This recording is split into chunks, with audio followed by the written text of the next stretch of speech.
إن الحمد لله نحمده ونستعينه ونستغفره ونؤمن به ونتوكل عليه ونعوذ بالله من شرور أنفسنا ومن سيئات أعمالنا من يهده الله فلا مضل له ومن يضلله فلا هادي له ونشهد أن لا إله إلا الله وحده لا شريك له ونشهد أن سيدنا مولانا محمدا عبده ورسوله أرسله بالحق بشيرا ونذيرا صلى الله تعالى عليه وعلى آله وأصحابه وبارك وسلم تسليما كثيرا كثيرا أما بعد فأعوذ بالله من الشيطان الرجيم بسم الله الرحمن الرحيم يا أيها الذين آمنوا كتب عليكم الصيام كما كتب على الذين من قبلكم لعلكم تتقون صدق الله العظيم ونحن على ذلك من الشاهدين والشاكرين اللهم صل على محمد وعلى آل محمد كما صليت على إبراهيم وعلى آل إبراهيم إنك حميد مجيد اللهم بارك على محمد وعلى آل محمد كما باركت على إبراهيم وعلى آل إبراهيم إنك حميد مجيد سبحانك لا علم لنا إلا ما علمتنا إنك أنت العليم الحكيم اللهم انفعنا بما علمتنا فعلمنا ما ينفعنا فعلمنا ما ينفعنا فعلمنا ما ينفعنا وزدنا علما رب اشرح لي صدري ويسر لي أمري واحلل عقدة من لساني يفقهوا قولي اللهم طهر قلوبنا عن غيرك ونبر قلوبنا بنور معرفتك ربنا تقبل منا إنك أنت السميع العليم وتب علينا إنك أنت التواب الرحيم সমস্ত প্রশংসা সেই মহান রব্বুল আলামিনের জন্য যিনি আমাদেরকে আজকের এই পবিত্র রমজান মাসের জুমার দিনে জুমার নামাজ পড়তে আসার তৌফিক দান করেছেন, এই জন্য আমরা সবাই বলি আলহামদুলিল্লাহ। আজকের এই জুমা বিশেষ ফজিলতপূর্ণ জুমা, কারণ হচ্ছে আজকের এই জুমা রমজান মাসের এই বছরের রমজান মাসের শেষ জুমা, যেটাকে জুমাতুল বিদা বলা হয়। তারপরেও গতকাল গিয়েছে 27 তারিখের রাত, সুতরাং আজ হচ্ছে 27শে রমজান। এই দিক দিয়ে বিশেষ ফজিলত রাখে। একে তো জুমার দিন, আর তারপরে হচ্ছে 27 রমজান, এরকম সাধারণত মেলে না।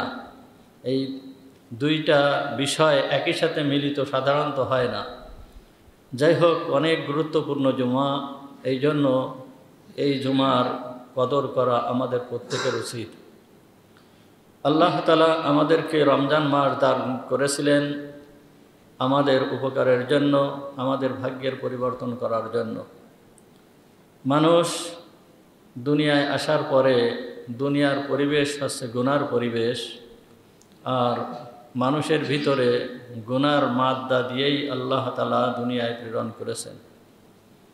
মানুষকে পরীক্ষা করার জন্য যদি এই মাদ্দা না দিতেন তাহলে পরীক্ষা হতো না। এই জন্য মানুষের থেকে গুনাহ হয়ে যায়, আর এই গুনাহ হয়ে যাওয়ার পরে আল্লাহ তাআলা গুনাহকে ক্ষমা করানোর জন্য বিশেষ বিশেষ কিছু সময় কিছু কাজ আল্লাহ তাআলা রেখে দিয়েছেন। তার ভিতরের একটা সময় হচ্ছে এই যে রমজান মাস। রমজান মাস আল্লাহ তাআলা বান্দার গুনাহ মাফের জন্য রেখে দিয়েছে। এত পরিমাণ আল্লাহ তাআলা মাফ করেন যে অন্য কোনো সময় এই পরিমাণ আল্লাহ তাআলা মাফ করেন না। এই রমজান মাসে এত পরিমাণ মানুষদেরকে আল্লাহ তাআলা ক্ষমা করে দেন। তাই হাদিসের ভিতরে দেখা যায় যে মুহাম্মদুর রাসূলুল্লাহ সাল্লাল্লাহু আলাইহি ওয়াসাল্লাম থেকে হাদিস বর্ণিত। হাদিসটা হযরতে কাব ইবনে উজরা রাদিয়াল্লাহু তাআলা আনহু থেকে বর্ণিত। এই হাদিসের ভিতরে হুজুর সাল্লাল্লাহু আলাইহি ওয়াসাল্লাম যে কথা বলতেছেন যে রমজান মাস চলে গেল কিন্তু কোনো ব্যক্তি তার নিজের গুনাহকে ক্ষমা করাতে পারল না, ওই ব্যক্তি ধ্বংস হয়ে যাক। তা হুজুর কত বড় কথা বলছেন যে রমজান মাস চলে গেল আর ওই ব্যক্তি ক্ষমা করাইতে পারল না, ওই ব্যক্তি ধ্বংস হয়ে যাক। হুজুর সাল্লাল্লাহু আলাইহি ওয়াসাল্লাম সাধারণত বদদুয়া খুব কম করেছেন। বদদুয়া করেননি তা না, বদদুয়া করেছেন, কিন্তু বদদুয়া খুব কম করেছেন। বিশেষ করে মুসলমানদের জন্য বদদুয়া তেমন একটা দেখা যায় না। কিন্তু এই হাদিসের ভিতরে যা পাওয়া যায় যে রমজান মাস চলে গেল কিন্তু সেই ব্যক্তি নিজেকে ক্ষমা করাতে পারল না, ওই ব্যক্তি ধ্বংস হয়ে যাক। কত বড় কথা! এ কথা কেন বললেন? দেখেন, হুজুর আকরাম সাল্লাল্লাহু আলাইহি ওয়াসাল্লামের কাছে জিবরিল আমিন আসলেন। হাদিসটা এরকম, কাব ইবনে উজরা রাদিয়াল্লাহু তাআলা আনহু বললেন, ক্বালা রাসূলুল্লাহ সাল্লাল্লাহু আলাইহি ওয়াসাল্লাম উহযুরুল মিম্বার। হুজুর আকরাম সাল্লাল্লাহু আলাইহি ওয়াসাল্লাম বললেন সাহাবীদেরকে, ও হুজুরুল মিম্বার, তোমরা মেম্বারের কাছে আসো। ফাহাদারনা, অতঃপর আমরা সবাই মেম্বারের কাছে চলে আসলাম। যখন মেম্বারের কাছে আসলাম, ফালাম মারতাকা দারাজাতান, যখন হুজুর সাল্লাল্লাহু আলাইহি ওয়াসাল্লাম মেম্বারের এই সিঁড়ির প্রথম সিঁড়িতে যখন পা রাখলেন, ক্বালা আমিন, হুজুর বললেন আমিন। ফালাম মারতাকা দারাজাতা সানিয়াতা, যখন দ্বিতীয় সিঁড়ি অর্থাৎ এইটায় যখন পা রাখলেন, হুজুর বললেন আমিন। ফালাম মারতাকা দারাজাতা সালিসাতা ক্বালা আমিন, যখন এই তৃতীয় সিঁড়িতে পা রাখলেন এইখানে, তখন হুজুর বললেন আমিন।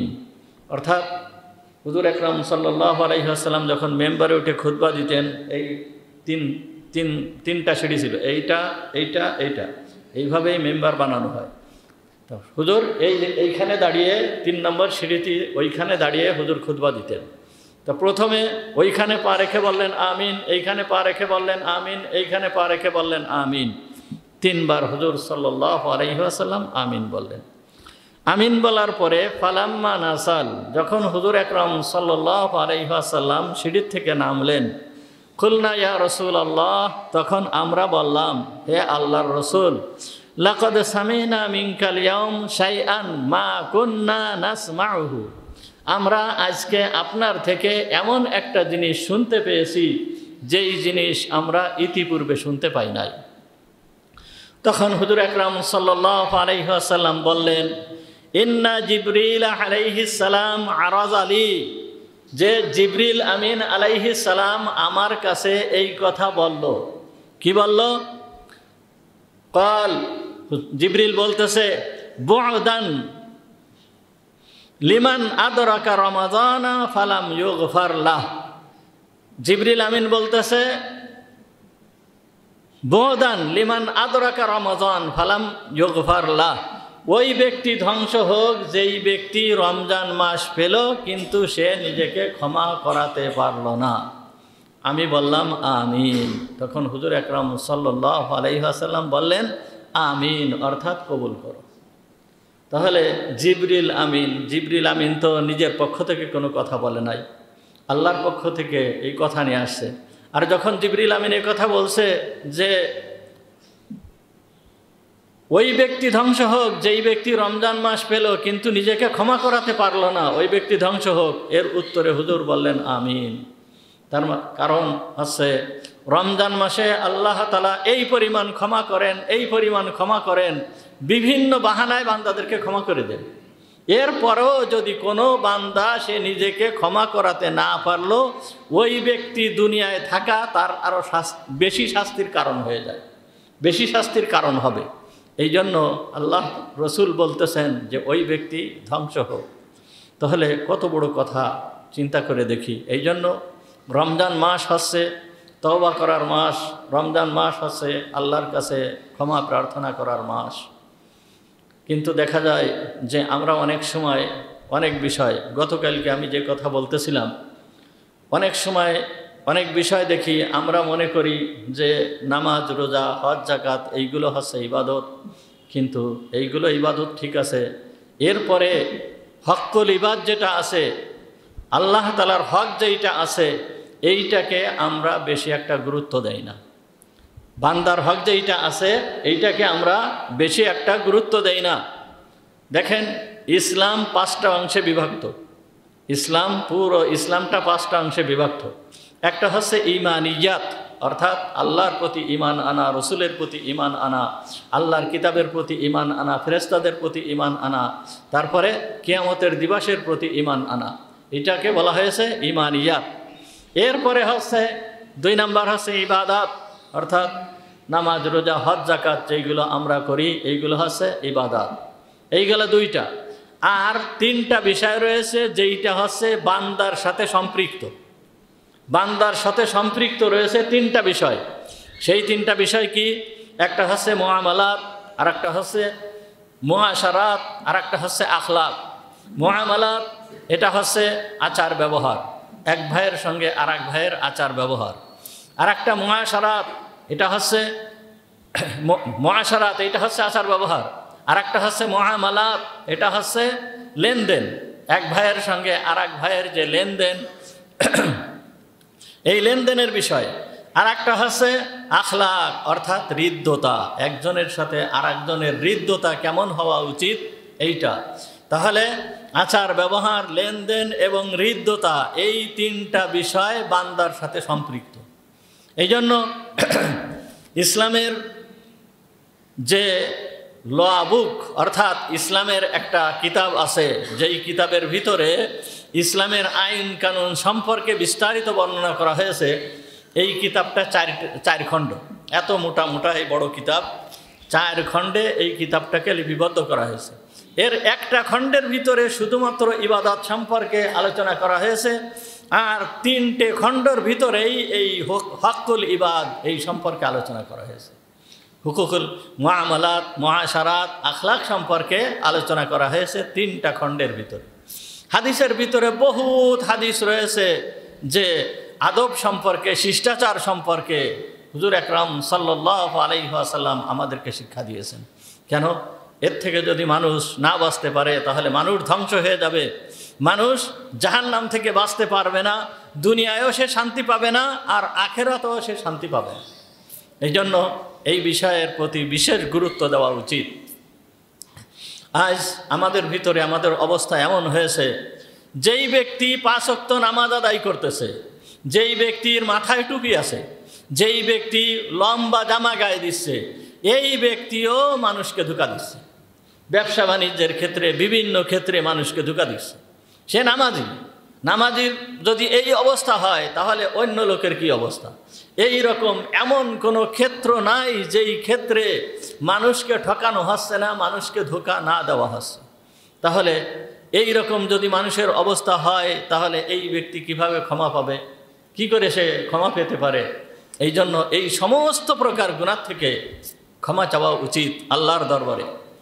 মানুষকে ঠকানো যে কত বড় গুনাহ, কত বড় মারাত্মক গুনাহ। দেখেন, মুহাম্মদুর রাসূলুল্লাহ সাল্লাল্লাহু আলাইহি ওয়াসাল্লাম বলতেছেন, মান গাশা ফালাইসা মিন্নি, যেই ব্যক্তি কোনো মানুষকে ধোঁকা দেয় সে আমার উম্মতের অন্তর্ভুক্ত না। কোনো মানুষকে যেই ব্যক্তি ধোঁকা দেয় সে আমার আমার উম্মতের অন্তর্ভুক্ত না। এই হাদিসটা সহিহ মুসলিম শরীফের ভিতরে বর্ণিত আছে। হাদিসটা হযরতে আবু হুরায়রা রাদিয়াল্লাহু তাআলা আনহু থেকে বর্ণিত। আবু হুরায়রা রাদিয়াল্লাহু তাআলা আনহু বর্ণনা করেন, আন্না রাসূলুল্লাহ সাল্লাল্লাহু আলাইহি ওয়াসাল্লাম মাররা আলা সুবরাতি তুআম। হুজুর আকরাম সাল্লাল্লাহু আলাইহি ওয়াসাল্লাম একবার খাদ্য স্তূপের নিকট দিয়ে যাচ্ছিলেন, অর্থাৎ বাজারে ওই ঢেলে রেখে গম বা আটা বিক্রি করে, এই রকম বাজারের বিক্রি করতেছে এক ব্যক্তি, সেই জায়গা দিয়ে হুজুর সাল্লাল্লাহু আলাইহি ওয়াসাল্লাম যাচ্ছিলেন। তা যাওয়ার সময় যে খাদ্যদ্রব্য ছিল, গম বা আটা যাই হোক যেটা ছিল, ওইটা দেখে হুজুরের সন্দেহ হলো।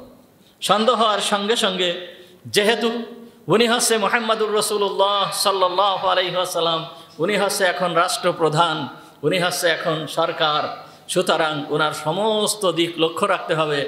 ওই রকম সন্দেহ হওয়ার সাথে সাথে মুহাম্মদুর রাসূলুল্লাহ সাল্লাল্লাহু আলাইহি ওয়াসাল্লাম ফা আদখালা ইয়াদাহু ফিহা, ওই আটার ভিতরে বা গমের ভিতরে হাত ঢুকায় দিলেন। যখন হাত ঢুকায় দিলেন, ঢুকায় দেওয়ার সঙ্গে সঙ্গে ফানালাত আসাবিউহু বালালা, তখন হুজুরের হাতে ভিজা অনুভব হলো। হুজুর ভিজা অনুভব করলেন।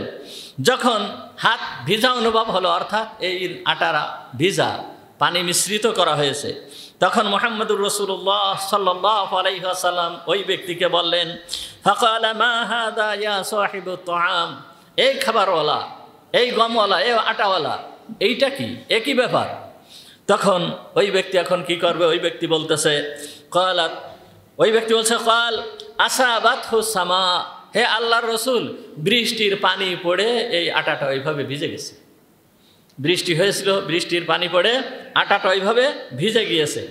বলার সঙ্গে সঙ্গে মুহাম্মদুর রাসূলুল্লাহ সাল্লাল্লাহু আলাইহি ওয়াসাল্লাম বলতেছেন, আফালা জাআলতাহু ফাওকা তুআম কাই ইয়ারাহুন নাস, তুমি কি এইরকম করতে পারলে না যে ওইটাকে খাবারের উপরে, মানে ভিজাটাকে উপরে সাইড দিয়ে রেখে দেবে, যাতে মানুষ এইটাকে দেখতে পারে, মানুষ এইটাকে দেখে তারপরে খরিদ করতে পারে, মানুষ যাতে ধোঁকা না খায়, তুমি এইরকম করতে পারলে না? তখন শুধুমাত্র এই কথা বলে মুহাম্মদুর রাসূলুল্লাহ সাল্লাল্লাহু আলাইহি ওয়াসাল্লাম ক্ষান্ত হন নাই। উনি বলছেন, মান গাশশা ফালাইসা মিন্নি, যেই ব্যক্তি ধোঁকা দেয় ওই ব্যক্তি আমার উম্মতের অন্তর্ভুক্ত না, ও আমার দলভুক্ত না, ওই ব্যক্তি আমার দলভুক্ত না। তা হুজুর যার সম্পর্কে এই ধরনের কথা বলেন, তাহলে তার কি অবস্থা আপনার আমার একটু চিন্তা করে দেখতে হবে। এই রকমভাবে মুহাম্মদুর রাসূলুল্লাহ সাল্লাল্লাহু আলাইহি ওয়াসাল্লাম দেখেন কত সতর্কভাবে উম্মতকে বুঝাইছেন। যদি কোনো ব্যক্তি দিনা থাকছে, একজনের দিনা রয়েছে, দিনা থাকার পরে এই দিনাকে পরিশোধ করে নাই, এই ব্যক্তি মারা গেছে, মারা যাওয়ার পরে এই ব্যক্তির জানাজা মুহাম্মদুর রাসূলুল্লাহ সাল্লাল্লাহু আলাইহি ওয়াসাল্লাম পড়ান নাই, তাহলে কত বড় ধমকি! দিনা রয়েছে, ধোঁকা দিয়েছে, এই ব্যক্তির জানাজা হুজুর আকরাম সাল্লাল্লাহু আলাইহি ওয়াসাল্লাম পড়ান নাই।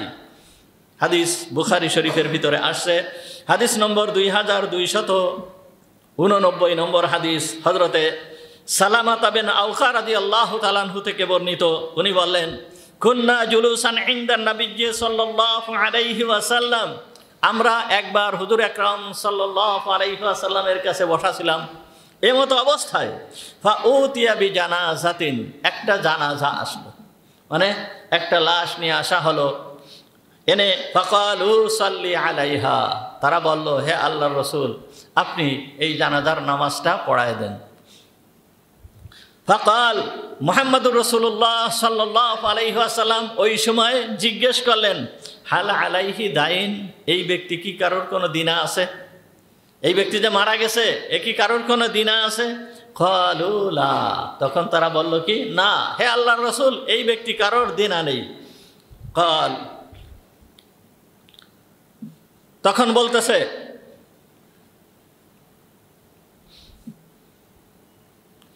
হাল তারাকুহু শাইআন, হাল তারাকা শাইআন, এই ব্যক্তি কি কোনো জিনিস রেখে গিয়েছে? সেদিন নেই, কিন্তু এই ব্যক্তি কি কোনো জিনিস কি রেখে গিয়েছে? সে কোনো মাল সম্পদ কোনো কিছু রেখে গিয়েছে? তখন তারা বলল ক্বালু লা, তারা বলল যে না হে আল্লাহর রাসূল, এ কোনো মাল সম্পদও রেখে যায়নি, গরিব মানুষ ছিল। তখন সাল্লাল্লাহু আলাইহি, তখন হুজুর আকরাম সাল্লাল্লাহু আলাইহি ওয়াসাল্লাম এই ব্যক্তির জানাজা পড়ায় দিলেন। এরপর ওই সাহাবী বলতেছেন, সুম্মা উতিয়া বিজানাসাতিন উখরা, এরপরে আরেকটা জানাজা আসছে, অর্থাৎ আরেক ব্যক্তিকে নিয়ে আসা হয়েছে। ফাকালা ইয়া রাসূলুল্লাহ, তখন তারা বলল, হে আল্লাহর রাসূল, সাল্লি আলাইহা, এই ব্যক্তির জানাজার নামাজ আপনি পড়ায় দেন। ফাকাল, তখন বলতেছে, হাল আলাইহি দাইন, এই ব্যক্তি কি কোনো দিনা আছে? তখন বলতেছে, ওয়ালা নাম, হ্যাঁ হে আল্লাহর রাসূল, এই ব্যক্তি দিনা আছে। তখন বলতেছে, ফাহাল তারাকা শাইআ, এই ব্যক্তি কি কোনো সম্পদ রেখে গেছে, যেই সম্পদের দ্বারা এই দিনাকে পরিশোধ করা যায়, এই রকম কোনো সম্পদ রেখে গেছে? তখন সাহাবীরা বলল, ক্বালু, তারা বলল, সালাসাতু দানানির, হে আল্লাহর রাসূল, এই ব্যক্তি 3টা দিনার রেখে গিয়েছে, যার দ্বারা এই কর্জ পরিশোধ করা সম্ভব হবে। তখন মুহাম্মদুর রাসূলুল্লাহ সাল্লাল্লাহু আলাইহি ওয়াসাল্লাম ফাসাল্লা আলাইহা, এই ব্যক্তির জানাজা পড়ালেন, এই ব্যক্তির জানাজা পড়ায় দিলেন। গেল 2টা। এরপর ওই সুম্মা উতিয়া বিসালিসাতি, এরপর আরেকটা জানাজা আসছে, আরেকটা জানাজা আসছে। ফাকালু সাল্লি আলাইহা, হুজুর আকরাম সাল্লাল্লাহু আলাইহি ওয়াসাল্লামকে বলল, সাল্লি আলাইহা, হে আল্লাহর রাসূল, এই জানাজাটা আপনি পড়ায় দেন। ক্বালা হাল তারাকা শাইআন, এ কি কোনো কিছু রেখে গিয়েছে? ক্বালু লা, বলতেছে যে না হে আল্লাহর রাসূল, এ কোনো কিছু রেখে যায় নাই। হুজুর আকরাম সাল্লাল্লাহু আলাইহি ওয়াসাল্লাম জিজ্ঞেস করতেছেন, হাল আলাইহি দাইনুন, এর উপরে কি কোনো দিনা আছে? তখন তারা বলল, ক্বালু সালাসাতু দানানির, হে আল্লাহর রাসূল, এ 3টে দিনারের দিনা আছে, এর উপরে 3টে দিনার আছে। এ লোকে, একজন ব্যক্তি 3টা দিনার পাবে এর কাছে। তখন মুহাম্মদুর রাসূলুল্লাহ সাল্লাল্লাহু আলাইহি ওয়াসাল্লাম বলতেছেন, সাল্লু আলা সাহিবিকুম, সাল্লু আলা সাহিবিকুম, তোমরা তোমাদের এই সাথীর জানাজা তোমরা পড়ে নাও, আমি এই জানাজা পড়াতে পারবো না। দেখছেন, তিন দিনা রয়েছে, হুজুর আকরাম সাল্লাল্লাহু আলাইহি ওয়াসাল্লাম জানাজা পড়াতে অস্বীকার করলেন যে আমি এর জানাজা পড়াতে পারবো না। ওই জায়গায় হযরতে আবু কতাদা রাদিয়াল্লাহু তাআলা আনহু ছিলেন, আবু কতাদা রাদিয়াল্লাহু তাআলা আনহু ছিলেন। উনি তখন বলতেছেন, হে আল্লাহর রাসূল, ইয়া রাসূল আল্লাহ, সাল্লি আলাইহি ওয়া দাইনুহু আলাইয়া, হে আল্লাহর রাসূল, আপনি এই ব্যক্তির জানাজা পড়ায় দেন, ওর দিনা পরিশোধ করার ব্যবস্থা আমি করব, আমি দিনা পরিশোধ করে দেব। অতঃপর মুহাম্মদুর রাসূলুল্লাহ সাল্লাল্লাহু আলাইহি ওয়াসাল্লাম জানাজা পড়ায় দিলেন। তাহলে দিনা থাকা অবস্থায় হুজুর জানাজা পড়ান নাই, তাহলে বান্দার হক কত বড় জরুরি, কত বড় জরুরি এখন চিন্তা করতে হবে।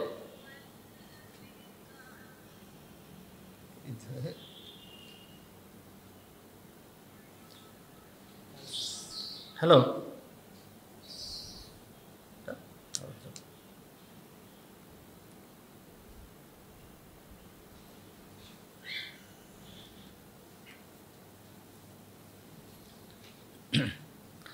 আউযু বিল্লাহি মিনাশ শাইতানির রাজীম। তাহলে মানুষের হক এইটা কত বড় গুরুত্বপূর্ণ।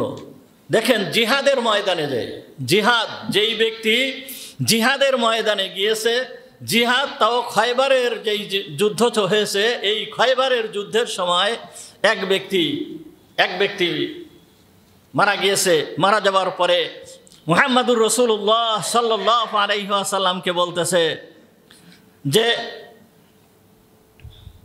আন্না রাজুলাম মিনাল মুসলিমিনা উতিয়া বিখাইবার, একজন মুসলমানকে খয়বারের এইখানে আনা হয়েছে। যখন আনা হয়েছে, ওয়া আন্নাহু যুকিরা লি রাসূলিল্লাহি সাল্লাল্লাহু আলাইহি ওয়াসাল্লাম, আর হুজুর আকরাম সাল্লাল্লাহু আলাইহি ওয়াসাল্লামের কাছে এসে এই ব্যক্তির জানাজা পড়ানোর কথা বলা হয়েছে। তখন মুহাম্মদুর রাসূলুল্লাহ সাল্লাল্লাহু আলাইহি ওয়াসাল্লাম ওই এক কথা বলেছেন, কি সাল্লু আলা সাহিবিকুম, তোমরা তোমাদের সাথীর জানাজা তোমরা পড়ে নাও। এই কথা যখন বলছে, হুজুর সাল্লাল্লাহু আলাইহি ওয়াসাল্লাম জানাজা পড়তে অস্বীকার করছে। তখন সাহাবীরা বলতেছে, ফাতাগায়্যারাত ওয়াজহুল কওম, তখন লোকেদের চেহারা পরিবর্তন হয়ে গেছে। কি ব্যাপার, হুজুর এই ব্যক্তির জানাজা পড়াতে চাচ্ছে না, কারণ কি? এইরকম কথা হুজুর আকরাম সাল্লাল্লাহু আলাইহি ওয়াসাল্লাম এরকম কথা বলল কেন? তাদের চেহারা পরিবর্তন হয়ে গেছে। আর এই অবস্থা যখন হুজুর আকরাম সাল্লাল্লাহু আলাইহি ওয়াসাল্লাম দেখছে, দেখার পরে হুজুর আকরাম সাল্লাল্লাহু আলাইহি ওয়াসাল্লাম তখন বলতেছে, ইন্না সাহিবাকুম গাল্লা ফি সাবিলিল্লাহ, এই তোমাদের এই সাথী এ আল্লাহর রাস্তায় এসে খিয়ানত করেছে। অর্থাৎ আল্লাহর রাস্তায় এসে এই জিহাদের ময়দানে এসে সে খিয়ানত করেছে, অর্থাৎ কোনো কিছু চুরি করেছে, কোনো কিছু সে কি করেছে, নিয়েছে। তখন সাহাবীরা কি করলো, ফাতাস না মাতা আহু, তখন বলতেছে যে আমরা তার যে মাল সামানা ছিল ওই মাল সামানা চেক করলাম, চেক করার পরে আমরা দেখতে পারি ওয়াজাদনা ফিহি খারাসা, তখন আমরা ওর ভিতরে ওই মাল সামানার ভিতরে একটা কাপড় পেলাম, যেই কাপড়টা ছিল খরাজাম মিনাল ইয়াহুদ, একজন ইহুদির একটা কাপড় তার ওই মালের ভিতরে পাওয়া গেল। এই যার মূল্য আছে ইউসাবি দিরহামাইন, মাত্র 2 দিরহাম, দিনার না, মাত্র 2 দিরহাম মূল্যের একটা কাপড়। এই কাপড় পাওয়া যাওয়ার কারণে মুহাম্মদুর রাসূলুল্লাহ সাল্লাল্লাহু আলাইহি ওয়াসাল্লাম এই ব্যক্তির জানাজা পড়ালেন না। তাহলে কত বড় গুরুত্বপূর্ণ বিষয়, হক্কুল ইবাদ, আমাদের এইগুলো চিন্তা করতে হবে। যেই সমস্ত সাহাবীরা গিয়েছে, যেই সমস্ত আল্লাহওয়ালা ব্যক্তিরা গিয়েছে, তাদের জীবন তারা কিভাবে কাটিয়েছে। আমাদের সমাজে আজ বড় বড় ব্যবসায়ী আছে, বিভিন্ন ধরনের ব্যবসা, বিশেষ করে ব্যবসার ভিতরে খেয়ানত বেশি হয়, মালে কম দিয়া, মালের ভিতরে ভেজাল দেওয়া, মিথ্যা কথা বলে মাল বিক্রি করা, এই রকম ধরনের কাজ সাধারণত ব্যবসার ভিতরে বেশি হয়। দেখেন বড় বড় ব্যবসায়ী, দুনিয়ার ভিতরে বড় বড় ব্যবসায়ী গিয়েছে আর তারা সততার সাথে ব্যবসা করেছে। এই সততার সাথে যেই সমস্ত ব্যবসায়ীরা ব্যবসা করে, এদের সম্পর্কে মুহাম্মদুর রাসূলুল্লাহ সাল্লাল্লাহু আলাইহি ওয়াসাল্লামের হাদিস রয়েছে যে আত্তাজিরুস সাদুকুল আমিন মা'আন নাবিয়্যিন ওয়াস সিদ্দিকিন ওয়াস শুহাদা ওয়াস সালিহিন, যে আমানতদার সততার সাথে ব্যবসাকারী এ নবীদের সঙ্গে থাকবে, শহীদদের সঙ্গে থাকবে, সালেহিনদের সঙ্গে থাকবে। কত বড় ফজিলতপূর্ণ কথা। আর যেই ব্যবসায়ী খিয়ানত করেছে তার সম্পর্কে ওই রকম কঠোর ধমক রয়ে গিয়েছে, কঠোর ধমক রয়ে গিয়েছে। দেখেন বিশিষ্ট তাবেঈ আল্লামা ইবনে সিরিন রাহমাতুল্লাহি আলাইহি, যার স্বপ্নের তাবির সারা বিশ্বব্যাপী, যার স্বপ্নের তাবির চলে, বড় বড় উলামায়ে কেরাম যার গ্রন্থ দেখে, যার বই থেকে এই স্বপ্নের তাবির শিখেছে, এই ব্যক্তি হচ্ছে ইবনে সিরিন রাহমাতুল্লাহি আলাইহি। এই ইবনে সিরিন রাহমাতুল্লাহি আলাইহি ইনি একবার 30,000 দিরহাম, 40,000 দিরহামের তেল খরিদ করেছে, বহু তেল। ইনি বড় ব্যবসায়ী ছিলেন, এই তেল খরিদ করেছে। তেল খরিদ করার পরে এই তেলের ভিতরে কিভাবে একটা ইঁদুর পড়ে মারা গিয়েছে। তো যখন একটা ইঁদুর পড়ে মারা গিয়েছে, এখন এই তেল তো আর খাওয়া যাবে না। এই তেল খাওয়া যাবে? জাইতুন তেল। জাইতুন তেল এমন একটা তেল, যেই তেল খাওয়া যায়, যেই তেল শরীরে মালিশ করা যায়, যেই তেল রান্না করে খাওয়া যায়, যেই তেল দিয়ে আগুন জ্বালানো যায়, তা জাইতুন তেল, এই তেল খাওয়া যায়। তা এই তেলের ভিতরে যখন একটা ইঁদুর পড়ে মারা গিয়েছে, তখন উনি এখন চিন্তা করতেছেন যে এত তেল, এই তেল আমি কি করব। লোকেরা বলতেছে, হুজুর এই যেই সাইডে ইঁদুরটা পড়ে মারা গিয়েছে ওই সাইডে থেকে কিছু তেল আপনি ফেলে দেন, অন্যান্য দূরে ওই দিকে যেই সমস্ত তেল আছে ওইগুলো ফেলার দরকার নেই, যেই সাইডে তেল পড়ে, এই ইঁদুর পড়েছে ওই সাইডে তেল, কিছু তেল আপনি ফেলে দেন। তখন উনি বলতেছে, না, এই তেল, যেই তেলের ভিতরে ইঁদুর পড়ে মারা গিয়েছে, আর এই তেল আমি একজন মানুষকে খাওয়াবো, এইটা কখনো সম্ভব না। এই সম্পূর্ণ তেল ধরে ঢেলে ফেলে দিলেন, সম্পূর্ণ তেল ধরে ঢেলে ফেলে দিলেন। তাহলে কত বড় সতর্কতা ছিল, কত বড় সতর্কতা অবলম্বন করেছে বিশিষ্ট মুহাদ্দিস আব্দুল্লাহ ইবনে মুবারক রাহমাতুল্লাহি আলাইহি। ইনি হযরত ইমাম আবু হানিফা রাহমাতুল্লাহি আলাইহির ছাত্র ছিলেন, হাদিসের বড় মুহাদ্দিস ছিলেন, বড় ফকিহ ছিলেন, বড় জিহাদের ময়দানে কাটিয়েছেন। এবং ইনি এত বড় একজন মুহাদ্দিস যে হাদিসের যেই সূত্র এই আব্দুল্লাহ ইবনে মুবারক হয়ে মুহাম্মদুর রাসূলুল্লাহ সাল্লাল্লাহু আলাইহি ওয়াসাল্লাম পর্যন্ত যেতে হয়। এই আব্দুল্লাহ ইবনে মুবারক রহমাতুল্লাহি আলাইহি উনি সিরিয়ায় সফর করতেছেন। যখন উনি সফর করতেছেন, উনি বিখ্যাত লেখক ছিলেন, কিতাব লিখতেন, হাদিস লিখতেন, হাদিস বর্ণনা করতেন। তো এই সিরিয়ায় সফরের সময় উনি কিতাব লিখতেছেন। ওই কিতাব লেখার সময় একজনের কাছের থেকে একটা কলম নিয়েছেন। সেই কলমটা হচ্ছে কাঠের কলম। আমরা এই যে কুঞ্চি দিয়ে কলম বানাই, এই কুঞ্চির কলম। এই কলমের কি মূল্য, কত মূল্য? আর সাধারণত আমরা যেই কলম দিয়ে লেখি, এই কলমেরও তো তেমন একটা মূল্য না। একটা কলমের মূল্য 3 টাকা, 4 টাকা, 5 টাকা। আর তারপরও একটা কুঞ্চির কলম, কাঠের কলম, এই কলম একজন ব্যক্তির কাছ থেকে একটা কলম নিয়ে উনি লিখছেন। লেখার পরে যাই হোক, সিরিয়ার থেকে উনি ফিরে চলে আসছেন বাড়িতে, মক্কায় চলে আসছেন। সিরিয়ার থেকে উনি মক্কায় ফিরে চলে আসছেন। মক্কায় যখন ফিরে আসছেন, মক্কায় ফিরে আসার পরে উনি দেখেন ওনার ওই সেই মালের ভিতরে, অর্থাৎ ওই ওনার যে সামানা ছিল ওর ভিতরে ওই কলমটা রয়ে গেছে। উনি তখন মনে করলেন যে এ কী করেছি, এই কলমটা আমি এইখান থেকে নিয়ে আসছি। তখন উনি আবার ওই মক্কার থেকে উনি আবার সেই সিরিয়া পর্যন্ত এই উঠে চড়ে সফর, এইভাবে সেই সফর করে সিরিয়া পর্যন্ত চলে গিয়েছেন এই একটা কলমকে ফেরত দেওয়ার জন্য। সেইখানে যে ওই ব্যক্তিকে খুঁজে খুঁজে খুঁজে খুঁজে বের করেছেন, বের করার পরে এরপরে যায় ওই কলমটা তাকে দিয়ে আবার ফেরত চলে আসছেন। তাহলে কত দূর সতর্কতা অবলম্বন করেছেন, কত দূর সতর্কতা অবলম্বন করেছেন চিন্তা করতে পারেন। এই জন্য ধোঁকা দেওয়া এইটা বড় মারাত্মক পর্যায়ের গুনাহ। হালাল মাল যেইটা, হালালের ভিতরে একটা বরকত রয়েছে, হারামের ভিতরে কোনো বরকত নাই, বরঞ্চ এতে ধ্বংস ছাড়া আর কিছুই নয়। ধ্বংস ছাড়া হারামের ভিতরে আর কিছুই নাই। দেখেন, আমরা সাধারণত গাড়ি চালাই, মোটর সাইকেল চালাই বা অন্যান্য যেই সমস্ত গাড়ি চালাই, এই গাড়িতে যে তেল আমরা দেই, এই তেলের ভিতরে যদি ভেজাল থাকে তাহলে এই গাড়ি কি চলবে? গাড়ি চলে? গাড়ি বিভিন্ন ধরনের সমস্যা দেখা দেয়, বিভিন্ন ধরনের সমস্যা দেখা দেয়। গাড়ি ঠিক মতন চলে না, গাড়ি গন্তব্যে পৌঁছাতে পারে না।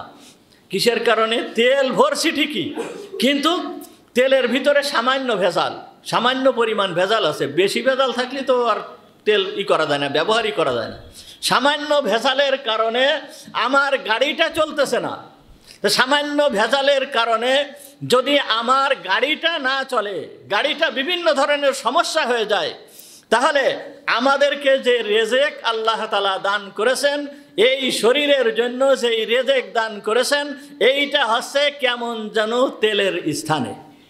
এই রেজেক, আমরা যেই জিনিস খাই, যেই জিনিস ভোগ করি, যেই জিনিস উপভোগ করি, এইটা তেলের স্থানে।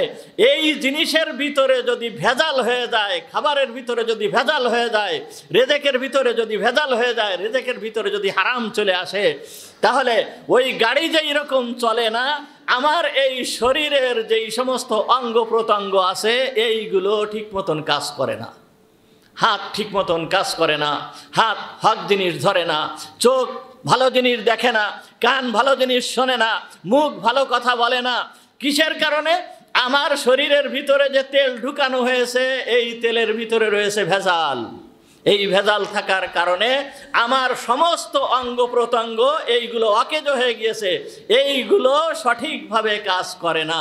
সঠিকভাবে কাজ না করতে করতে এমন অবস্থা হয়ে যায় যে এই শরীরটা তো চলা শুরু হয়েছে জান্নাত থেকে, চলবে কোন পর্যন্ত? জান্নাত পর্যন্ত যাবে। কিন্তু এই শরীরটা যে ওই জান্নাত পর্যন্ত, ওই ভেজাল তেল হওয়ার কারণে জান্নাত পর্যন্ত পৌঁছাতে পারবে না। ওই কবর জগতে যায়, বরজাক জগতে যায়, ওইখানে পড়ে থাকবে, আর এর চলার কোনো ক্ষমতা থাকবে না। এইটা এই ভেজালের কারণে, ভেজাল হওয়ার কারণে এই অবস্থা। আর হালাল জিনিস, এর ভিতরে আল্লাহ তাআলা এমন বরকত রাখছেন, এমন বরকত রাখছেন, এ বলে শেষ করা যাবে না, বলে শেষ করা যাবে না। দেখেন, ইমাম বুখারী রহমাতুল্লাহি আলাইহি, কি ইমাম বুখারী রহমাতুল্লাহি আলাইহি কত বড় বিখ্যাত একজন মুহাদ্দিস। এই বুখারী শরীফের উপরে সবথেকে শ্রেষ্ঠতম কিতাব হচ্ছে বুখারী শরীফ। এই বুখারী, ইমাম বুখারী রহমাতুল্লাহি আলাইহির আব্বা, এনার নাম ছিল ইসমাইল। ইমাম বুখারীর নাম হচ্ছে মুহাম্মদ। তাহলে মুহাম্মদ বিন ইসমাইল, ওনার আব্বার নাম হচ্ছে ইসমাইল। এই ইসমাইল ইনি বলেন, আমার মালের ভিতরে আমি কোনো সন্দেহজনক জিনিস আমি আমার মালের ভিতরে ঢুকাই নাই। মালের ভিতরে হারাম জিনিস তো দূরের কথা, কোনো সন্দেহজনক জিনিস আমি আমার মালের ভিতরে ঢুকাই নাই। এই পিতার সন্তান হচ্ছে ইমাম বুখারী রহমাতুল্লাহি আলাইহি। কেমন? ইমাম বুখারী রহমাতুল্লাহি আলাইহি যেই সময় উনি জন্মগ্রহণ করছেন, জন্মগ্রহণ করার কিছু কাল পরেই উনি যখন ছোট ছিলেন ওই সময়ে ওনার চোখ নষ্ট, উনি আর চোখে দেখেন না। এইরকম অবস্থা যখন হয়েছে তখন ইমাম বুখারী রহমাতুল্লাহি আলাইহির আম্মা আল্লাহর দরবারে দোয়া করছে।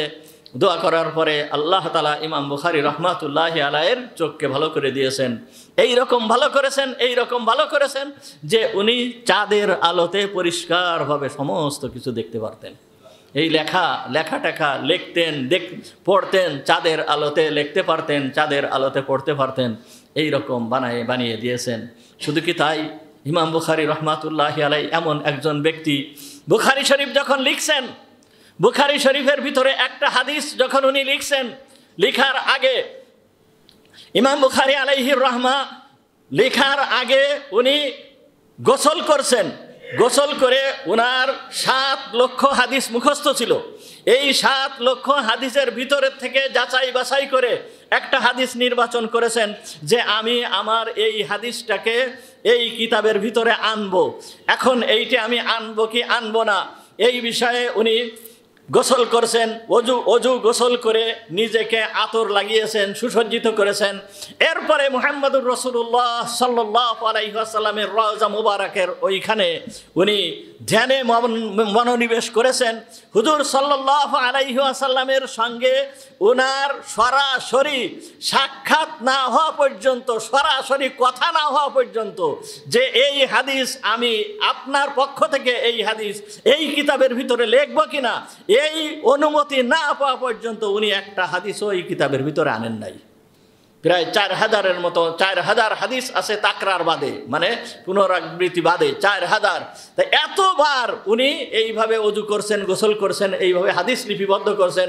সরাসরি মুহাম্মদুর রাসূলুল্লাহ সাল্লাল্লাহু আলাইহি ওয়াসাল্লামের ইঙ্গিত নিয়ে তারপরে হাদিস লিখছেন। কিসের বরকত? হালাল মালের বরকত। হালাল মালের বরকত, হালালের ভিতরে আল্লাহ তাআলা এইরকম বরকত দান করেন, এইরকম বরকত দান করেন। কিন্তু আজ আমাদের অবস্থা কি? আমরা কি হয়ে গিয়েছি? মনে করি যে টাকা পয়সা যত বেশি হবে তত সুখ শান্তি বেশি, তত আরামায়েশ বেশি। সংসার চলতেছে, এরপরেও 2 নম্বরই করতে হয়, বিভিন্ন ভেজাল দিতে হয়, বিভিন্ন মালের ভিতরে ভেজাল দিতে হয়, লোকের থেকে ধোঁকা দিয়ে পয়সা নিতে হয়, এই রকম করতে হয়, এইরকম করতে হয়। এরকম করে কি হচ্ছে? আমাদের অবস্থা এরকম হয়ে গেছে। হাত ঠিক মতন কাজ করে না, চোখ ঠিক মতন কাজ করে না, এই হকের পথে ঠিক মতন কাজ করে না। এই হারাম খাওয়ার পরে দেখেন আজ আমাদের ভিতরে, আমাদের সমাজের ভিতরে সব থেকে দ্বন্দ্ব, ভাই ভাইয়ের ভিতরে দ্বন্দ্ব বেশি। কি দেখবেন?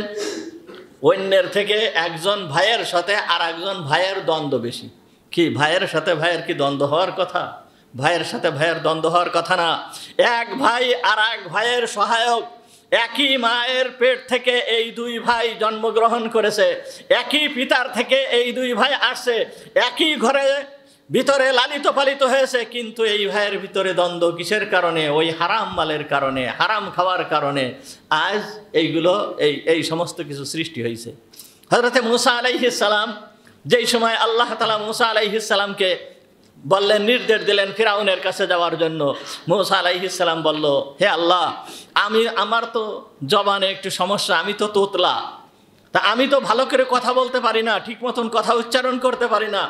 হে আল্লাহ, তুমি আমার ভাইকে আমার সহযোগী হিসাবে নবী বানায় দাও। ওয়াজআললি ওয়াজিরাম মিন আহলি হারুন আখিশদুদ বিহি আসরি। হে আল্লাহ, হারুনকে আমার সহযোগী হিসাবে, তুমি আমার সহযোগী হিসাবে তাকে তুমি নবী হিসাবে তুমি তাকে নবী বানিয়ে দাও। ভাইয়ের জন্য দোয়া করেছে মূসা আলাইহিস সালাম। আজ ভাই ভাইয়েরদের ভিতরে মিল নাই। দেখেন কি অবস্থা, যে বাপ মারা গেছে, বাপ মারা যাওয়ার সঙ্গে সঙ্গে ভাই বোনদের ভিতরে দ্বন্দ্ব শুরু হয়ে গেছে। কিসের কারণে? ওই আমার শরীরের ভিতরে আমি যেই জিনিস ভোগ করেছি এই তেলের ভিতরে ভেজাল, ভেজাল হওয়ার কারণে এই অবস্থার সৃষ্টি হয়েছে। মনে করতেছি যে টাকা পয়সা যত বেশি হবে, টাকা পয়সা যত আমি বেশি ইনকাম করতে পারবো, তত আমার সুখ শান্তি বেশি। কখনো না, কখনো না, সুখ শান্তি হতে পারে না, সুখ শান্তি হতে পারে না। খলিফা ওমর ইবনে আব্দুল আজিজ রহমাতুল্লাহি আলাই, খলিফা ওমর ইবনে আব্দুল আজিজ রহমাতুল্লাহি আলাই, ইনি 3টা মহাদেশের বাদশা ছিলেন। 3টা মহাদেশ ওনার অধীনে ছিল, এশিয়া, ইউরোপ এবং আফ্রিকা। এই 3টা মহাদেশের শাসক ছিলেন। এই 3টা মহাদেশের শাসক হওয়া সত্ত্বেও ওনার স্ত্রী ঈদের সময়, এই যে আমাদের ঈদ আসতেছে, কি বলবো, আজ কালকে একজন দেখি একটা পোস্ট করেছে যে বাজারে গেলাম, বাজারে যাওয়ার পরে মনে হয় যে এইটা বাজার না, এটা মনে হয় মহিলা কলেজ। বাজার, এইটা বাজার না, এটা মনে হয় কি মহিলা কলেজ। তা বাজারে ঢুকার কোনো কায়দা নেই, মহিলা আর মহিলা, খালি মহিলা আর মহিলা। এই মুসলমানদের পুরুষরা কি মারা গিয়েছে সব? মুসলমানদের পুরুষরা কি হযরত আইয়ুব আলাইহিস সালামের মতন অসুস্থ হয়ে ঘরে পড়ে রয়েছে? কি জন্য? কি জন্য আমাদের মহিলারা বাজারে যায়? কেন বাজারে যাবে? আমরা পুরুষরা কি জীবিত নাই? কেন আমরা বাজারে যেতে দিচ্ছি? কেন এরকম ভাবে মহিলারা এই রমজান মাসে লাইলাতুল কদরে পর্যন্ত, গতকাল পর্যন্ত বাজার সায়লাব, বাজারে ঢোকা যায় না, এরকম অবস্থা। যখন এই জায়গাতে যাচ্ছিলাম, কি কালকে তো দেরি হয়ে গেছে আমাদের এইখান থেকে বের হতে, এই জায়গাতে যখন যাচ্ছিলাম, এই রাস্তাতে যখন আসতেছি, মহিলাদের হাতে প্যাকেট প্যাকেট ধরে নিয়ে সব বাজার থেকে ফিরে চলে আসতেছে। এই সমস্ত মহিলাদের পুরুষরা কি বেঁচে নাই? আমরা কি বেঁচে নাই? কিভাবে একজন মুসলমান তার স্ত্রী, তার বোন, তার মা, একে কিভাবে এভাবে ছেড়ে দিতে পারে?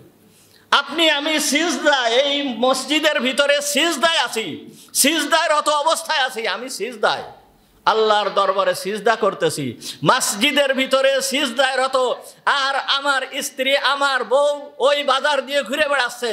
যে কয়টা পুরুষ ওই মহিলার দিকে তাকালো, ওই অতবার তার জিনার গুনাহ ওই মহিলার আমল নামায় লেখা হলো। যে কয়জন পুরুষ ওই মহিলার দিকে তাকালো, তার আমল নামায় ওইভাবে জিনার গুনাহ লেখা হলো। শুধু সেই ওই মহিলার, শুধুমাত্র ওই মহিলার আমল নামায় লেখা হয় না, আমি যে ওই মহিলার অভিভাবক, আমি যে এই জায়গায় বসে আছি, আমি মসজিদে সিজদা করতেছি, ওই সিজদারত অবস্থায় ওই গুনাহ আমার আমল নামায় চলে যাচ্ছে, আমার আমল নামায় চলে যাচ্ছে। তাহলে আমাদের কি অবস্থা, কি হয়ে গেছে আমাদের? এই ঈদের সময় খলিফা ওমর ইবনে আব্দুল আজিজের স্ত্রী, সে বলতেছে যে ছেলে মেয়েদের তো জামা কাপড়ের কোনো ব্যবস্থা নাই, তা ঈদের সময় তাদের একটু জামা কাপড়ের ব্যবস্থা করা যায় কিনা? তখন বলতেছে আমার কাছে তো কোনো টাকা পয়সা নাই, আমি কিভাবে ব্যবস্থা করব? 3 মহাদেশের যিনি শাসক, তিনি বলতেছেন আমার কাছে টাকা পয়সা নাই, আমি কিভাবে ব্যবস্থা করব? স্ত্রী বলল, আচ্ছা ঠিক আছে, তাহলে আপনি এক কাজ করেন, আপনি আগামী মাসের অগ্রিম বেতনটা আপনি রাজকোষের থেকে তুলে নেন। তখন বলছে, হ্যাঁ তোমার পরামর্শটা ঠিক আছে, আমি যাচ্ছি। যে ওই রাজকোষের যিনি দায়িত্বে ছিলেন, তাকে বলতেছে যে আমার আগামী মাসের বেতনটা তুমি আমাকে অগ্রিম দান করো। তা যেমন খলিফা ওমর ইবনে আব্দুল আজিজ, শিক্ষা তার কর্মচারীও ঠিক ওই রকম। ও বলতেছে যে হুজুর, আপনি এখানে লিখে দেন যে আগামী মাস পর্যন্ত আপনি জীবিত থাকবেন, তাহলে আপনার বেতন আমি দিয়ে দিচ্ছি। আপনি এখানে লিখে দেন যে আগামী মাস পর্যন্ত আপনি জীবিত থাকবেন। কি এ কথা কেউ লিখতে পারবে, বলতে পারবে? তখন কি করলো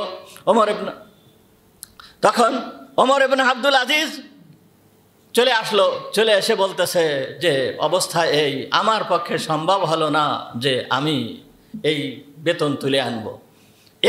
এই রকম ব্যক্তির অবস্থা এই। একবার উনি ওনার মেয়েকে ডাকছেন, মেয়েকে ডাকার পরে বলছে আমাকে একটু পানি দাও। মেয়ে পানি এনে দেবে, কিন্তু দেরি করতেছে। এখন উনি রাগ হয়ে যাচ্ছেন, কি ব্যাপার, ও দেরি করতেছে কেন? স্ত্রীকে বলতেছে আমি পানি চালাম, আর ও দেরি করতেছে কেন? তখন স্ত্রী বলতেছে ওর পরিধানের যে কাপড় ওইটে ফেটে গিয়েছে, ছিঁড়ে গিয়েছে, ওইটে সেলাই করে তারপরে আপনার সামনে আসবে, এই জন্য ও দেরি করতেছে। চিন্তা করেন, যার শাসন আমলে বাঘ ছাগল এক জায়গায় পানি খেয়েছে, কথিত আছে যে বাঘ ছাগল এক জায়গায় পানি খেয়েছে, যার শাসন আমলে উনি একবার রাজকোষের দিকে তাকিয়ে দেখেন যে জাকাতের সম্পদ পড়ে রয়েছে, তখন রাজকোষের দায়িত্ব যে ছিল তাকে বলতেছে যে কি ব্যাপার, তুমি এই জাকাতের মাল এখনো পর্যন্ত রেখে দিয়েছো কেন, অতি তাড়াতাড়ি এইগুলো দিয়ে দাও। তখন বলে চলে গেছেন। চলে যাওয়ার কিছুদিন পরে আবার এসে দেখে যে রাজকোষে সেই মালগুলো পড়ে রয়েছে। তখন উনি আবার ডাকলেন, ডেকে বলতেছেন কি ব্যাপার, তোমাকে না আমি বলেছিলাম যে এই মাল তুমি যারা হকদার আছে তাদেরকে দিয়ে দাও। তখন ওই খাজানচি বলতেছে, ওই কোষাধ্যক্ষ যে ছিল সে বলতেছে, হুজুর এই মাল দেওয়ার জন্য আমি বিভিন্ন জায়গায় লোক পাঠিয়ে দিয়েছি, ডাকিছি যে জাকাতের মাল আছে, যাদের প্রয়োজন তাও তোমরা এসে নিয়ে যাও, কোনো লোক নিতে আসে নাই, এই জন্য এই মাল এখানে পড়ে রয়েছে। অর্থাৎ জাকাত দেওয়ার মতন লোক তখনও পাওয়া যাচ্ছিল না। এই রকম ব্যক্তির অবস্থা যদি এই হয়, তার শান্তি কিরকম ছিল, কিরকম ধরনের শান্তি ছিল। আমি আপনাদেরকে আগেও শোনাইছি যে মৃত্যুর আগ মুহূর্তে যখন ওনার মৃত্যু চলে আসে, ওই সময়ে উনি বলতেছিলেন যে বহুত লোকেকে আমি দাফন করেছি, বহুত লোকেদেরকে আমি দাফন করেছি, যারা জুলুম করেছে, অন্যায়ভাবে টাকা পয়সা আত্মসাৎ করেছে, রাজকার্য পরিচালনা করেছে, তাদেরকে আমি কবরের ভিতরে শোয়াইছি। তার মুখটাকে কেবলার দিকে যখন দিয়েছি, এই মুখটা কেবলার দিকে থাকে নাই, ঘুরে চলে গিয়েছে, পূব দিকে চলে গিয়েছে, মানে কেবলার দিকে থাকে নাই, কেবলার দিক থেকে ঘুরে চলে গিয়েছে। এই রকম অবস্থা আমি দেখেছি। সুতরাং তোমরা যখন আমাকে কবরের ভিতরে রাখবে, তখন দেখবে যে আমার কি অবস্থা হয়, আমার যেন এই রকম অবস্থা না হয়, এই জন্য তোমরা দোয়া করবে। উনি যখন ইন্তেকাল করেছেন, ইন্তেকাল করার পরে যখন ওনার ইন্তেকাল হয়ে গেছে, হঠাৎ করে একটা বাতাস আসলো। এই ঘটনা বেদায়া নিহায়া, বিখ্যাত ইতিহাসের কিতাব বেদায়া নিহায়ার ভিতরে আসে যে হঠাৎ করে একটা বাতাস আসলো। এই বাতাস এসে একটা কাগজের টুকরা এসে ঘুরতে এসে ওমর ইবনে আব্দুল আজিজকে যখন দাফন করা হবে, তার বুকের উপরে ওই কাগজের টুকরাটা এসে পড়লো। কাগজের টুকরায় তখন কি লেখা ছিল? বিসমিল্লাহির রহমানির রহিম, বারাআতুম মিনাল্লাহি লি ওমর ইবনে আব্দুল আজিজ মিনান নার। আল্লাহর পক্ষ থেকে ঘোষণা করা হয়েছে বিসমিল্লাহির রহমানির রহিম। কাগজের টুকরায় লেখা আছে বিসমিল্লাহির রহমানির রহিম, এরপরে লেখা আছে বারাআতুম মিনাল্লাহ, আল্লাহর পক্ষ থেকে মুক্তি দান করা হয়েছে ওমর ইবনে আব্দুল আজিজকে মিনান নার, দোজখের থেকে। এই কাগজটা এসে পড়লো। তখন লোকেরা ওই কাগজটাকে ওই ওমর ইবনে আব্দুল আজিজের বুকের উপরে দিয়ে, ওই কাফনের ভিতরে দিয়ে ওনাকে দাফন করে দিলেন। এই ব্যক্তি শান্তি কেমন ছিল, এই ব্যক্তির কাছে বুঝতে হবে যে শান্তি তারা কেমনভাবে তারা দুনিয়ায় জীবনযাপন করেছে। কষ্টের ভিতরে জীবনযাপন করেও তারা প্রচুর সুখ শান্তির ভিতর দিয়ে জীবনযাপন করেছে। এই জন্য হকুল ইবাদ বড় মারাত্মক জিনিস, হকুল ইবাদ বড় মারাত্মক জিনিস। আর একটা ঘটনাও আপনাদের সামনে না বলে পারতেছি না। ইমাম আবু হানিফা রহমাতুল্লাহি আলাই, ইমাম আবু হানিফা, আমাদের ইমাম আবু হানিফা রহমাতুল্লাহি আলাই, ইমাম আবু হানিফা রহমাতুল্লাহি আলাই, উনি একবার এক জায়গা দিয়ে যাচ্ছেন ছোট পথ, তা বৃষ্টি হয়ে কাদা হয়ে গিয়েছে। তো যখন উনি যাওয়ার সময় স্যান্ডেল, ওনার পায়ে যে জুতা ছিল, ওই জুতার কাদা ছিটে যে রাস্তার সাথেই একটা বাড়ি আছে, ওই বাড়ির মাটির দেওয়ালের একটা ঘর ওই দেওয়ালের সাথে লেগে গিয়েছে। যখন ওই দেওয়ালের সাথে ওই কাদার টুকরা লেগে যাওয়ার পরে উনি এখন চিন্তা করতেছে যে আমার পায়ের কাদা এই ব্যক্তির ঘরের ওইখানে লেগে গেল, কেমন হয়ে গেল, খারাপ দেখা যাচ্ছে। এখন আমি যদি ওই মাটিটাকে, ওই যেইটা লেগে গিয়েছে ওইটা যদি আমি উঠাতে যাই, তাহলে এই দেওয়ালের থেকে মাটি খসে পড়বে, এই দেওয়ালের থেকে কিছু মাটি পড়ে যাবে। আর যদি এইটা এইভাবে রেখে দেই, তাহলে দেখতেও তো বিশ্রী দেখা যাচ্ছে, ভালো দেখা যাচ্ছে না, এখন কি করা যায়? তখন উনি কি করবেন, কোনো উপায় না পেয়ে উনি ওই বাড়ির মালিকের কাছে গিয়েছেন। এই বাড়ির মালিক ছিল একজন অগ্নিপূজক, একজন অগ্নিপূজক ছিল। বাড়ির মালিকের দরজায় যায় যখন আঘাত করছেন, ওই বাড়ির মালিকের একজন কাজের মহিলা ও ফিরে আসছে। আসার পরে দেখে ইমাম আবু হানিফা রহমাতুল্লাহি আলাই। যখন ইমাম আবু হানিফা রহমাতুল্লাহি আলাইকে দেখছেন, দেখার পরে সে যাই বলতেছে যে ইমাম আবু হানিফা রহমাতুল্লাহি আলাই আসছে, আপনাকে ডাকতেছে। তখন ওই ব্যক্তি ইমাম আবু হানিফা রহমাতুল্লাহি আলাইয়ের কাছ থেকে টাকা কর্জ নিয়েছিল। তখন ও মনে করছে যে ইমাম আবু হানিফা রহমাতুল্লাহি আলাই মনে হয় টাকা চাওয়ার জন্য আমার বাড়িতে আসছে। তখন ও ঘর থেকে বেরোচ্ছে না। যখন ঘর থেকে বেরোচ্ছে না, তখন আবু হানিফা রহমাতুল্লাহি আলাই বুঝতে পারছে যে ও কেন ঘর থেকে বের হচ্ছে না। তখন ওই বাড়ির যে খাদেমা তাকে বলতেছে যে দেখো, আমি টাকা নেওয়ার জন্য আসি নাই, আমি অন্য একটা কাজের জন্য আসছি, তুমি তোমার মালিককে একটু আসতে বলো। তখন আসছে।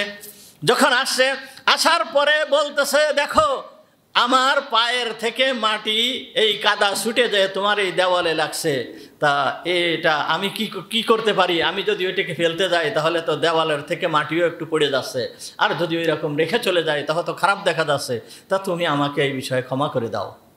এই কথা বলার সঙ্গে সঙ্গে ওই ব্যক্তি অগ্নিপূজক, এই অগ্নিপূজক বলতেছে আপনাদের দিন এত সুন্দর, আপনাদের দিন এত সঠিক, আজ আপনি আমাকে কলেমা পড়ায় মুসলমান বানায় দেন, আপনার হাতে আমি কলেমা পড়তে চাই।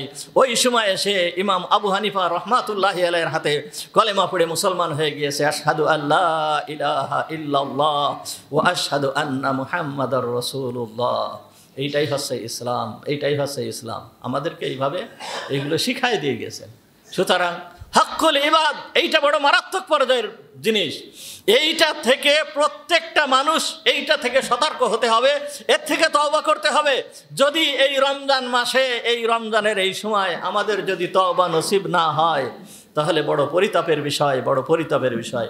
এই জন্য এর থেকে আমাদের সবাই বিরত থাকতে হবে, সবাই বিরত থাকতে হবে। আল্লাহ তাআলা এই রমজান মাসকে আমাদের উপকারের জন্য দিয়েছেন, এই গুনাহ মাফ করায় নেওয়ার জন্য দিয়েছেন। এই জন্য সমস্ত প্রকার গুনার থেকে তওবা করতে হবে। আজ জুমআতুল বিদা অর্থাৎ রমজান মাসের শেষ জুমা। আল্লাহ তাআলা এই জুমার যে কত বড় কদর রাখছেন, কত বড় মূল্যবান আল্লাহ তাআলার কাছে। এর প্রত্যেকটা মুহূর্ত, প্রতিটা ঘন্টা, প্রতিটা মিনিট, প্রতিটা সেকেন্ড আল্লাহর কাছে বিরাট দামি। এই জন্য এর মূল্যায়ন করতে হবে। বিশেষ করে রমজান মাসে আল্লাহর কাছে খাসভাবে তওবা করতে হবে, সমস্ত গুনার থেকে তওবা করতে হবে। এইভাবে আমরা রমজান মাস অতিবাহিত করার চেষ্টা করি। ওয়া আখিরু দাওয়ানা আনিল হামদুলিল্লাহি রাব্বিল আলামিন। আমরা